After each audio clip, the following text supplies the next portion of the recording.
반갑습니다. 오늘부터는 예레미야 말씀으로 들어갑니다. 먼저 지난번에 했던 그 이사야를 정리하면서 이 예레미야 역사적 배경도 함께 정리해 봅시다. 먼저 이사야는 우시야 왕이 죽던 해부터 히스기야 왕이 통치하던 시기까지 예루살렘을 향해 예언을 했습니다. 그 당시 주요 사건으로는 아람과 북이스라엘이 유다를 침공했습니다. 그리고 북이스라엘이 아수르에 의해서 멸망당합니다. 그리고 아수르가 유다도 침공하죠. 이러한 상황 속에서 이사야의 예언은 주로 심판과 구원에 대한 예언이었는데요. 그 내용은 먼저 아람의 르신과 북이스라엘의 베가가 지금은 유다를 위협하지만 오히려 그들이 아수르에 의해서 멸망당할 것이라고 예언합니다. 그리고 아수르가 유다를 침략하고 예루살렘을 포위하겠지만 예루살렘은 함락되지 않을 것이며 결국에는 아수르가 바벨론에 의해서 멸망할 것이라고 예언합니다. 그리고 이 예루살렘은 그들의 죄악으로 인해 결국에는 바벨론에게 멸망당할 것이고 백성들은 포로로 잡혀갈 것이라고 예언했습니다. 하지만 그 이후에 바벨론은 갑자기 멸망당하고 그 남은 자들은 고레스를 통해 예루살렘으로 돌아올 것이라고 예언했습니다. 그리고 이 이사야의 아주 중요한 내용 중에 하나가 여호와의 종에 대한 내용이었지 않습니까? 이 여호와의 종은 하나님의 공의와 구원과 회복을 위해서 선택되고 세움을 받았으며 그 종은 이스라엘, 고레스, 선지자, 그리고 메시아, 그리고 그 이후에 신실한 종들로 그 여호와의 종이 이어져 갑니다. 종말 때에는 여호와의 종인 메시아가 한 아기로 와서 세상에 빛을 비출 것을 예언했으며 그가 우리의 죄를 대신해서 고난을 당하고 죽임을 당할 것이라고 예언했습니다. 그리고 그 메시아는 장차 마지막 날에 바벨론과 세상을 심판하고 예루살렘을 회복할 것이라고 예언했습니다. 이게 바로 지난주까지 했던 이사야의 예언이었습니다. 오늘부터 하는 예레미야의 예언의 그 역사적 배경을 보면 먼저 성경의 역사서로는 열왕기하 22장에서 25장 그리고 역대하 34장에서 36장을 참고하면 좋습니다. 그 역사적 배경을 살펴보면 흐름대로 한번 봅시다. 주전 722년에 북이스라엘은 아수르에 의해서 멸망당했죠. 하지만 유다의 히스기야 왕은 아수르의 침공을 막아냈고 그 이후에 유다는 안정과 번영을 누리게 되었습니다. 하지만 히스기야 이후에 그의 아들 므낫세는 55년 통치 기간 동안 하나님 보시기에 악한 왕이었습니다. 그 자신이 우상 숭배자였을 뿐만 아니라 유다와 예루살렘을 우상 숭배의 소굴로 만들었습니다. 그의 아들 아몬도 2년밖에 통치하지 않았지만 므낫세와 동일했습니다. 하지만 그 다음 왕이었던 요시야는 매우 신실한 왕이었습니다. 그는 8세의 왕이 되어서 31년간 유다를 통치하면서 꾸준히 개혁했습니다. 자신이 여호와를 찾았고 성전을 정화하고 정상화했으며 유월절을 지키며 언약을 회복했습니다. 요시야 통치 시기에 국제 정세는 아수르가 약화되고 바벨론이 신흥 강국으로 부상하던 시기였습니다.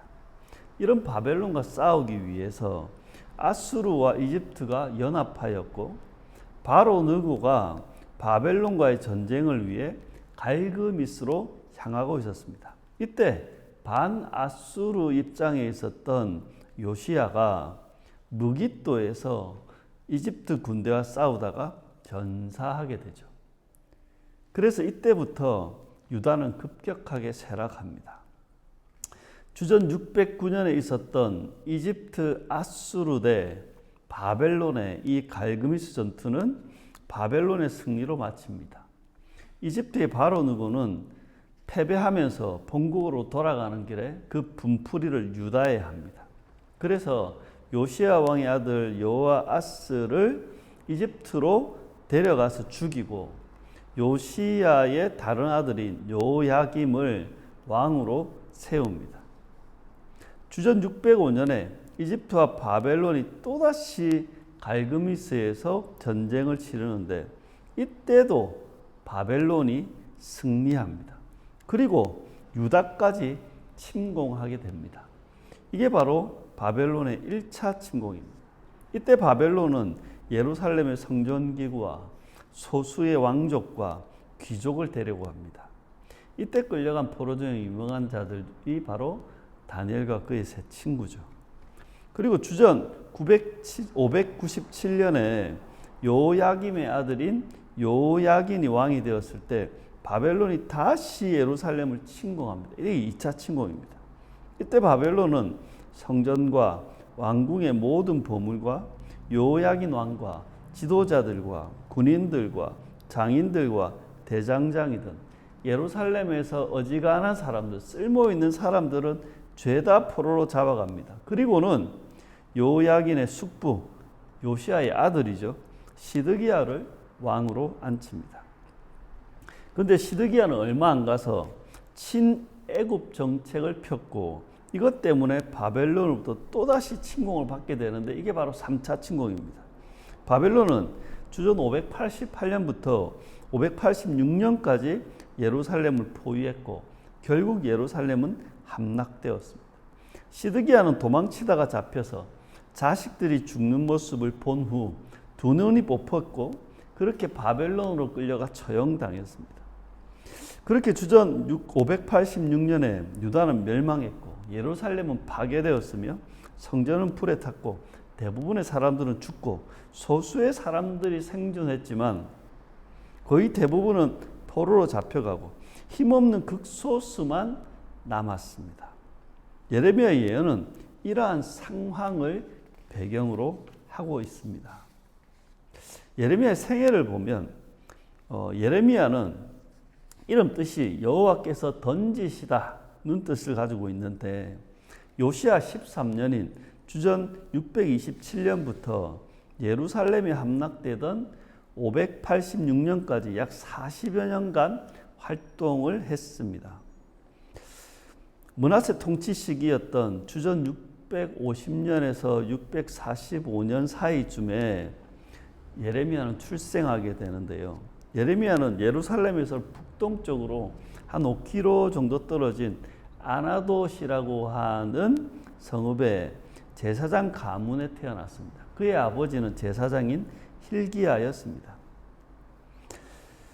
요시야 통치 시기에 왔을 때 예레미야는 요시야 13년에 하나님의 부르심을 받아 선지자로서의 사역을 시작합니다. 당시의 나이를 정확하게 알 수는 없지만 보통 20세 전후로 추정합니다.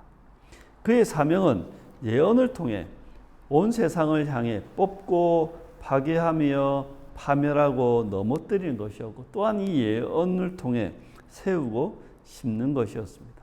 하나님은 그에게 내가 너와 함께하며 너를 구원하겠다고 약속하셨습니다. 예레미야가 활동을 시작할 때 유다의 왕이었던 요시야는 경건한 왕이었고 성전에서 율법책이 발견된 후 대대적인 개혁을 이루었습니다. 하지만 백성들의 마음은 여전히 하나님께로 돌아오지 않았고 예루살렘은 온전히 정화되지 않았던 것입니다. 예레미야는 당시의 백성들이 형식적으로 예배드리는 것을 비판했고 그들의 영적 간음을 지적했으며 겉으로만의 개혁이 아니라 진정한 회개와 참된 언약의 회복을 촉구합니다. 요시야가 이집트의 바로 느고와 싸우다가 전사했을 때 예레미야는 요시야를 위해 애가를 지어 애도했다고 역대하 35장 25절은 이야기합니다. 요야김 통치 시기, 요야김은 11년을 통치했는데요. 그 통치 시기는 주전 609년부터 598년인데 이 시기는 예레미야가 가장 심한 박해를 받았던 시기였습니다. 요야김 통치 초기부터 예레미야는 성전에서 여호와의 성전이라고 하면서 안심하는 백성들을 꾸짖었습니다. 이로 인해서 제사장들과 거짓 선지자들은 예레미야를 배척했고 죽이려고 했습니다. 고향인 아나도 사람들마저도 예레미야를 죽이려는 음모를 꾸몄던 것입니다. 그렇게 요야김 4년에 바벨론이 갈그미스에서 이집트를 격파하고 세계 최강국이 됩니다. 예레미야는 이때 이집트와 동맹하며 바벨론에 대항하는 유다를 향해서 제발 바벨론에 항복해야 한다고 예언합니다. 같은 해 예레미야는 바룩에게 예언을 두루마리에 기록하게 했고 그것을 바룩에게 낭독하게 했습니다. 왕이 이것을 듣고 그 두루마리를 칼로 잘라 화롯불에 던져 불태워 버립니다. 하지만 하나님은 그것을 다시 기록하게 하셨습니다. 주전 597년 이제 여호야긴 때 이집트와 동맹했던 유다를 바벨론이 침공합니다. 2차 침공이죠. 이때 왕으로 있던 여호야긴 이는 겨우 3개월밖에 왕으로 있지 못했습니다. 이 왕과 많은 귀족들과 기술자들과 군인들이 포로가 되어서 바벨론으로 끌려갑니다. 예레미야는 그 포로로 끌려가는 자들에게 바벨론에 정착해서 살아야 한다고 권면합니다. 그리고 그 다음 왕이었던 시드기야 통치 시기 때 주전 597년부터 586년 사이에 예레미야는 멍에를 메고 다니면서 바벨론에 항복하라고, 바벨론에 복종하라고 외쳤습니다. 그러자 거짓 선지자 하나냐가 그의 멍에를 부러뜨리면서 아니다, 곧 예루살렘 회복된다고 말했습니다. 이에 대해 예레미야는 하나냐의 죽음을 예언했고 실제로 그는 죽었습니다. 예레미야는 새 언약에 대해서도 예언하였습니다. 이 언약은 신약에서 예수 그리스도를 통해 성취된 것으로 이해가 됩니다. 바벨론의 3차 침공으로 예루살렘이 포위되는 동안 예레미야는 구덩이에 던져지고 감옥에 갇히며 반역자로 취급됩니다. 하지만 그는 끝까지 하나님의 말씀을 전했습니다. 그리고 주전 586년 예루살렘이 함락됩니다. 예루살렘은 결국 바벨론에서 함락되었고 성전은 붕괴되었으며 성벽은 파괴되었습니다. 시드기야는 도망치다가 두 눈이 뽑혔고 많은 사람들이 죽고 소수의 사람들만 살아남았지만 그들 역시 대부분은 포로로 끌려갔습니다. 하지만 예레미야는 감옥에서 풀려나 느부갓네살의 명령으로 보호를 받습니다. 예레미야가 파괴된 예루살렘을 보며 부른 슬픈 노래가 바로 예레미야 애가입니다. 바벨론 왕이 그다랴를 유다 총독으로 임명합니다. 예레미야는 그다랴가 있는 미스바에 머물며 백성들을 돌봅니다. 하지만 그다랴가 암살당하면서 유다는 또다시 혼란에 빠지게 됩니다. 사람들은 이때 예레미야에게 하나님의 뜻을 물었지만 오히려 사람들은 그 예레미야의 말씀을 거역하고 결국 이집트로 이동합니다. 이때 예레미야도 함께 데리고 이집트로 갑니다. 예레미야는 이집트에서도 사람들의 우상 숭배를 책망하고 이집트도 결코 안전할 수 없으며 바벨론이 이집트마저 함락할 것이라고 예언합니다. 여기까지가 성경에 기록된 예레미야의 생애입니다. 성경은 이집트 이후의 예레미야의 삶과 그의 죽음에 대해서는 기록하지 않습니다. 그래서 많은 사람들이 이 예레미야를 눈물의 선지자라고 이야기하는 겁니다. 성경 내용으로 한번 들어가 보면 먼저 예레미야의 구조를 한번 보면 예레미야는 연대순으로 기록된 것이 아니라 주제별로 편집되어 있습니다. 소명을 받은 때부터 유다가 멸망할 때까지 약 40년 동안의 예언들이 주제별로 편집되어 있습니다. 아마도 이 예레미야의 예언을 바룩이 기록한 것으로 보입니다. 구조를 보면 먼저 1장은 예레미야의 소명에 대한 말씀이고 2장부터 36장은 멸망전의 예언들입니다. 37에서 45장까지는 예루살렘 함락의 상황들을 예레미야의 경험을 중심으로 기록합니다. 그리고 46장부터 51장은 열국에 대한 예언들이고 마지막 52장은 부록처럼 유다의 멸망을 역사적인 관점에서 기록하는데요. 이건 열왕기의 말씀과 거의 유사합니다. 이 예레미야는요, 바벨론 포로 생활을 하는 남은 자들을 위한 책이었습니다. 이런 거죠. 유다와 예루살렘은 왜 멸망당했고 그들은 왜 포로가 되는 일이 일어났는가? 왕도 없고 예루살렘과 성전은 파괴되었고 약속의 땅에서 쫓겨나 바벨론에 끌려온 그들은 이제 어떻게 살아야 하는가? 이러한 질문에 대해 예레미야는 답을 합니다. 그 답은 언약 이행과 율법 준행을 강조하는 신명기적인 대답을 하는 겁니다. 오늘은 이 예레미야의 내용 중에 제1장 예레미야의 소명 부분만 함께 살펴보도록 합시다. 먼저 1장 1절에서 3절은 서론에 해당하는데 예레미야에 대한 소개입니다. 예레미야는 베냐민 땅 아나돗의 제사장들 중 hil기야의 아들이다. 요시야 13년에 여호와의 말씀이 예레미야에게 임했고 요야김 때와 시드기야 11년 5월 그러니까 예루살렘 함락 때까지 여호와의 말씀이 예레미야에게 임했다라고 합니다. 4절에서 10절은 예레미야가 선지자로 세워지는 이야기입니다. 이 예레미야의 소명 부분이죠. 4절에서 8절에 보면 여호와의 말씀이 예레미야에게 임합니다. 여호와가 말합니다.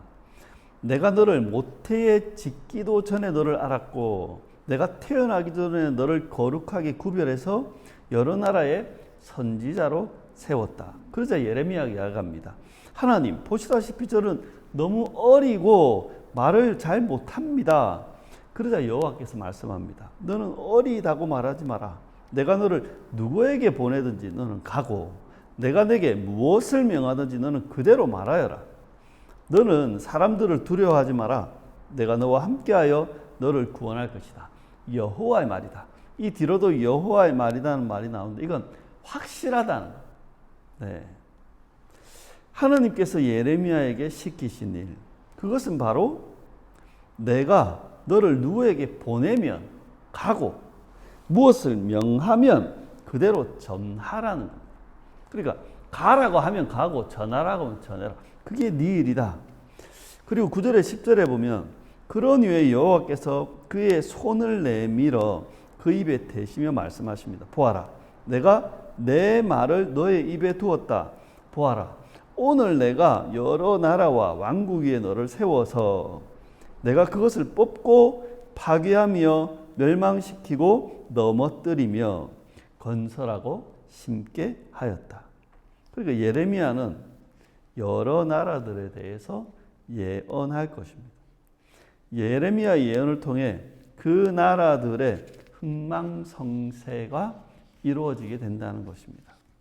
그리고 11절에 19절 부분은 하나님이 예레미야를 통해 예레미야의 예언을 통해 하실 일은 바로 회복과 심판이라는 겁니다. 11절과 12절에 보면 여호와의 말씀이 또 예레미야에 임하시는데 여호와께서 묻습니다. 예레미야야, 네가 무엇을 보고 있느냐? 그러자 예레미야가 이야기합니다. 저는 살구나무 가지를 보고 있습니다. 그러자 여호와께서 내가 보는 것처럼 나의 말은 그대로 이루어질 것이다 라고 합니다. 그러니까 예레미야를 통해 선포된 하나님의 말씀은 반드시 성취된다는 것입니다. 그런데 이 성취된다는 이야기를 살구나무 가지를 통해서 이야기합니다. 여러분, 살구나무는요, 봄에 가장 먼저 꽃을 피우는 나무입니다. 우리나라로 말하면 매화나무 같은 것이죠. 죽은 나무에 생명이 깃든 아론의 싹이 난 지팡이, 이것은 바로 살구나무였습니다. 또한 성소의 금초 때도 살구꽃 모양이었습니다. 그러니까 이 살구나무, 살구꽃은 생명과 회복을 상징하는 거죠. 그러니까 이런 겁니다. 예루살렘이 회복될 것이라는 그 하나님의 말씀은 반드시 성취된다는 겁니다. 13절에서 15절은 또다시 여호와의 말씀이 예레미야에 임하는데 하나님께서 또 이야기합니다. 내가 무엇을 보고 있느냐? 그러자 예레미야가 끓는 가마를 보고 있는데 그 윗면이 북쪽에서부터 기울어졌습니다. 그러자 여호와께서 북쪽에서 재앙이 일어나 이 땅의 모든 주민에게 부어질 것이다. 북방의 사람들이 와서 예루살렘과 유다의 모든 성읍을 칠 것이다. 여호와의 말이다. 그러니까 예루살렘과 유다에 재앙이 임한다. 이 재앙은 북방의 바벨론이 침략하는 것이라는 겁니다. 그리고 16절로 와보면 여호와께서 그의 백성을 심판하고 징계하시는 까닭을 말씀합니다. 이것은 그들이 여호와를 버리고 떠나서 다른 신들에게 분향하고 우상을 만들어서 그것들을 숭배하는 죄를 질렀기 때문이라고 합니다. 하나님이 그의 백성을 심판한 이유, 이것은 그들이 언약을 저버리고 우상 숭배를 했기 때문입니다. 이 동일한 말씀이 열왕기하 17장에도 나오죠. 우상 숭배는 사람들의 생각과 생활을 무너뜨립니다. 뿐만 아니라 공동체와 그 사회의 가치관과 질서를 파괴합니다. 그러니까 근본부터 무너뜨리는 게 바로 우상 숭배였던 겁니다. 그리고 17에서 19절에 보면 예레미야가 해야 할 일을 하나님이 말씀합니다. 그러므로 너는 일어나 내가 너에게 명하는 모든 말을 그들에게 전하여라. 그들을 두려워하지 마라. 내가 너를 견고한 성읍과 새 기둥과 놋 성벽이 되게 하여서 유다의 왕들과 관리들과 제사장들에게 맞서고 이 땅의 백성에게 맞서게 하겠다. 내가 너를 보호하고 함께 있기에 그들이 너를 결코 이기지 못할 것이다. 여호와의 말이다. 라고 마칩니다. 그러니까 예레미야가 해야 될 일은 사람들에게 여호와의 말씀을 전하는 거죠. 여호와의 말씀을 전하면서 사람들을 두려워해서는 안 됩니다.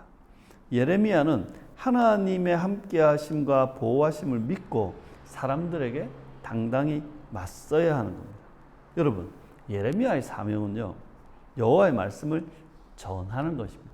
그런데 그까지입니다. 예레미야의 사명은 예루살렘의 운명을 바꾸는 것이 아니었습니다.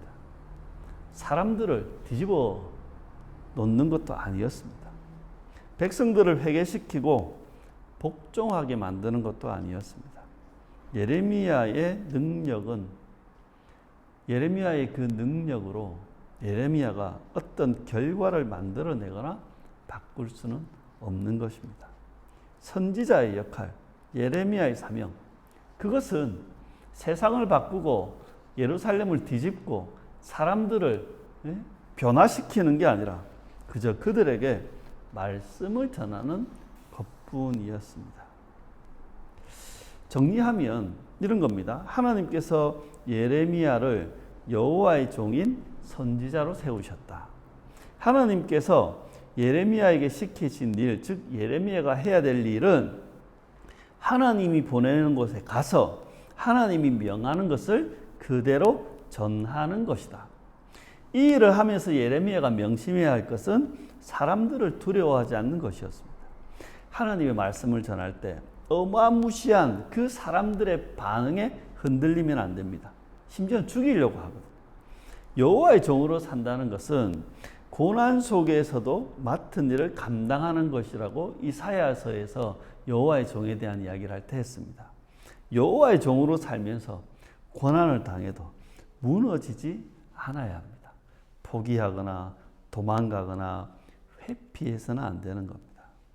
또한 하나님께서 예레미야의 예언을 통해서 하시는 일이 있는데, 이것은 하나님의 백성과 열방들을 향해 두 가지 일을 합니다. 첫 번째, 뽑고 파괴하고 멸망시키고 넘어뜨리십니다.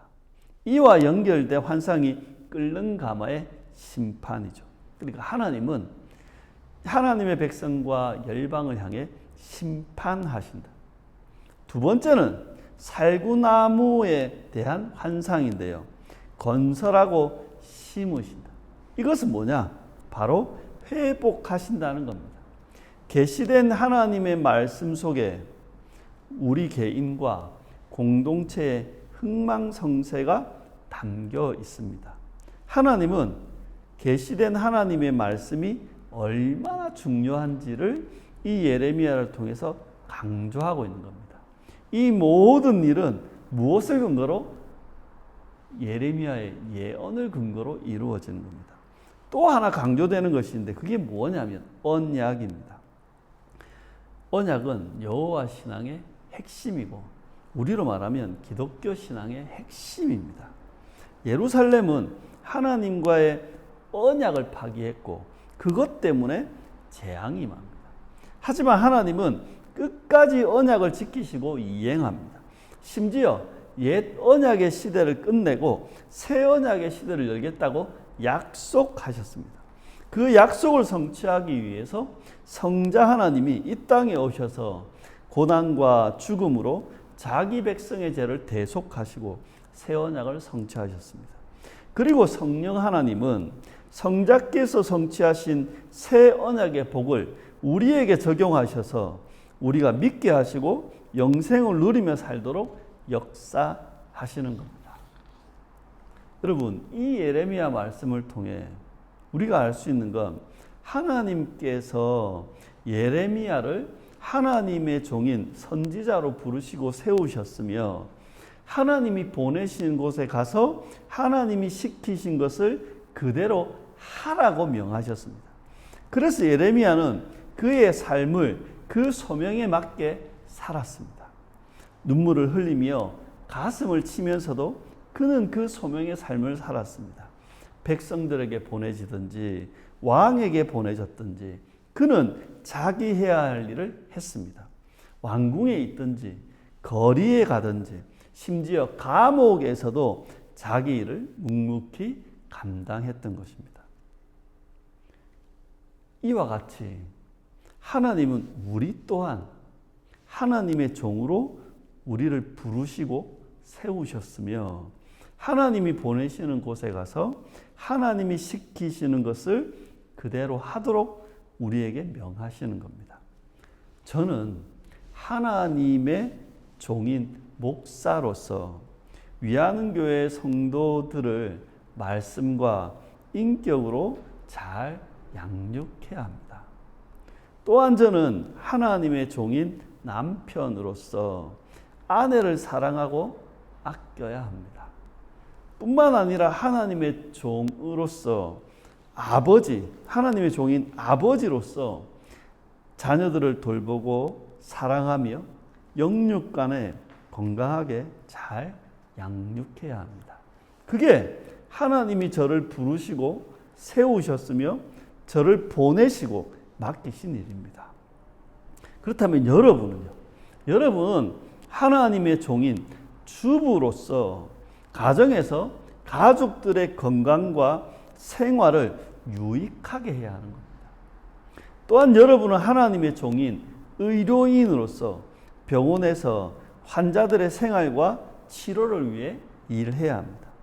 또한 여러분은 하나님의 종으로서 하나님의 종인 드라이버로서 도로에서 맡은 물품을 안전하게 운송해야 됩니다. 또한 여러분은 하나님의 종인 딜러로서 상사에서 좋은 차를 적당한 가격에 사고 팔아야 하는 겁니다. 또한 여러분은 하나님의 종인 직장인으로서 일터에서 맡은 직책과 직무를 성실하게 수행해야 됩니다. 또한 하나님의 종인 우리 학생 여러분들은 학교에서 주어진 학업과 과제를 충실히 수행해야 하는 겁니다. 그게 하나님이 여러분을 세우셨고 하나님이 여러분을 부르시고 하나님이 여러분을 보내셔서 맡기신 일입니다. 또한 여러분은 하나님의 종인 남편과 아내로서 배우자를 아끼고 사랑하며 존중하고 존경해야 합니다. 그래서 서로에게 돕는 배필이 되어 하나됨을 이뤄 가셔야 됩니다. 또한 여러분은 하나님의 종인 아버지와 어머니로서 자녀들을 돌보고 사랑하며 영육하게 건강하게 양육해야 합니다. 가정의 화평을 이루고 가족들이 마음 편하게 생활할 수 있도록 힘써야 하는 겁니다. 뿐만 아니라 여러분은 하나님의 종인 성도로서 예수님을 닮고 그에게까지 잘하셔야 합니다. 믿음의 식구들과 지체로서의 교제를 나누고 서로가 서로를 돌보고 사랑하며 적용해야 합니다. 이것이 바로 하나님의 종인 우리들에게 맡겨진 사명이고 우리가 가야 될 장소이고 우리가 해야 될 역할인 것입니다. 이 모든 것은 어디입니까? 바로 우리의 일상이고 우리의 삶의 자리인 것입니다.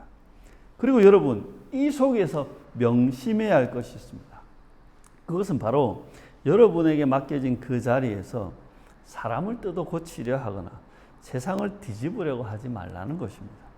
예레미야는 예루살렘을 바꾸지 못했습니다. 그렇다고 예레미야가 실패자는 아니지 않습니까? 예레미야는 결과를 만들어내는 사람이 아니었던 것입니다. 우리도 마찬가지입니다. 우리가 해야 할 일은 보내진 자리에 가서 맡겨진 일을 감당하는 것뿐입니다. 아쉽게 느껴질 수도 있지만 거기까지입니다. 여러분, 선을 넘지 마십시오. 여러분, 오버하지 마십시오. 오지랖 피우지 마시라고요. 여러분의 자리를 지키고 결과를 떠나서 여러분이 맡은 그것에 충실하셔야 됩니다. 그것이 바로 하나님의 종된 삶입니다. 말씀을 맺습니다. 위안교회 성도 여러분, 하나님께서 여러분을 하나님의 종으로 부르시고 세우셨음을 잊지 마시길 바랍니다. 그리고 하나님께서 여러분을 하나님의 종으로 세워서 여러분의 일상으로 보내셨다는 것을 명심하시기 바랍니다. 그래서 여러분이 살아가는 그 일상의 자리를 사명의 자리로 아시고 그 일상의 자리에서 여러분에게 맡겨진 그 일들을 하나님의 종으로서 성실히 살아가시길 바랍니다.